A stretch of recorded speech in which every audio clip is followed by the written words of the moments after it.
Nazla menga bitta kuzatuvchim shunaqa video jo'natibdi. Yana kommentda uyaling. Bunaqa reklama qilishga deb menga tuhmat qilyapti. Ishlatilgandan keyin bu tepaga ko'tariladi desam, bo'lmagan gap, tepaga ko'tarilmaydi dedi. Xo'p, isbot uchun men bitta o'zim uyda ishlatib qo'ygan, ana zangmiyni ochdim. Men hatto bu narsaga majbur emasman. Men просто tuhmatlarga yo'qman. O'zimga ham qiziq bo'ldi. Qanaqa bo'lar ekan? Действительно ochsam, tepaga ko'tarilib turibdi u zangmi. Mana qarang, ichkarida. Действительно keyin men ham o'yladim, da ichida kam bo'lar ekan deb. Baxtimga uyimda yangi zangmi bor ekan, yangi zangmi. Hozir ko'rasizlar videoda.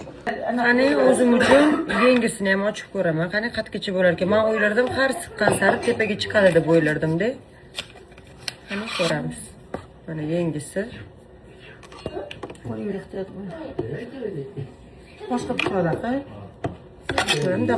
Mana o'rtoqlar uchida turibdi, ishlatilmagan varianti.